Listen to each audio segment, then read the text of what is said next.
waxaa maalmihii ugu dambeeyay aad u qabsaday baraha bulshada sawirada hablaha Tigreega oo xilligan dagaal kula jira Itoobiya. Wiilasha Soomaaliyeed ayaa kanadooda siyaabo kala duwan ugu soo bandhigay, badankoodna waxa ay ku amaaneen in ay yihiin gabdhaha Tigreegu kuwa xula. Haddaba maxaa ka taqaanaa taariikhda Tigreega? Ma ogtahay kaartooyinka dagaalka soo jireenka ahaa ee Itoobiya ay qowmiyadaasi qayb ka yihiin hablaha jirkooda soo bandhigay? Sideese arrintaas kaga falceliyeen gabdhaha Soomaaliyeed? Muuqaalkan ayaa kugu soo gudbinaynaa, balse inta aan guda gelin muuqaalka like saar, page-kana follow dheh. Muuqaalkan si share garee si aan u helno saaxiibo wanaaga jecel sidoo kale. Dadka Tigreega waa dad dega koonfurta waqooyi iyo bartamaha Eritrea. meelaha ay ku badan yihiin waxaa ka mid ah waqooyiga dalka Itoobiya. Dadka Tigreega waxaa lagu qiyaasaa 96%. waxa ay degan yihiin gobolka Tigreega ee dalka Itoobiya, waxaana shacabka Itoobiya ay ka daboolaan 6.2 milyan. waxaa lagu qiyaasaa in ay gaaraan 4.5 milyan. 2 milyan iyo 25 malaayiin ka mid ah waxa ay degan yihiin dalka Eritrea. 50% ayay ka yihiin shacabka dalkaas Itoobiya. luqadaha ay isticmaalaan waa af Tigreega, Maariga, Carabi iyo sidoo kale af Fibraawi. intoodu waa Masiixi, Islaam iyo Yuhuud.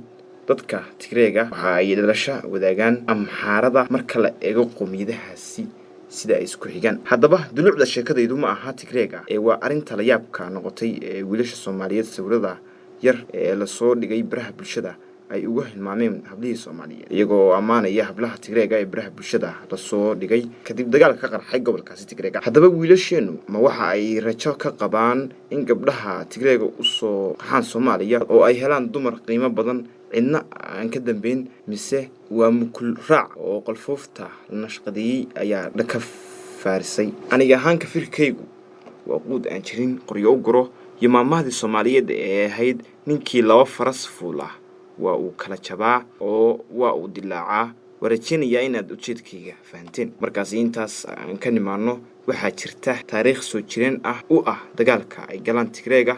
sunta ragga ka ilmeysiisa ayayna mar walba isticmaalaan. micnuhu waa hablaha aad hadda ku wareersan. 30 sano ka hor markii Tigreegu halgan ugu jireen si talada dalka Itoobiya ay u qabsan lahaayeen, waxa ay si fiican u adeegsadeen laba xeeladood. midooda koowaad waxa ay tahay raggoodu waxa ay galaan duurka si ay u dagaalamaan.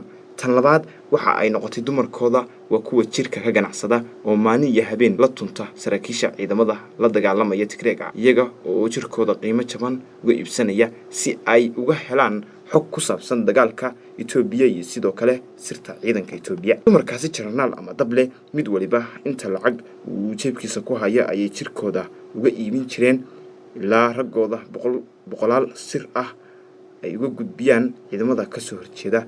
markii dambana raggooda ayaa guuleysta oo guusha raacda. 30 sano kadib dagaal bay kula jireen Tigreegu Itoobiya, waxa ayna soo bandhigeen oo baraha bulshada inta badan hablahoodu oo jirkooda xayeysiinaya si dareenka ragga ay u bedelaan.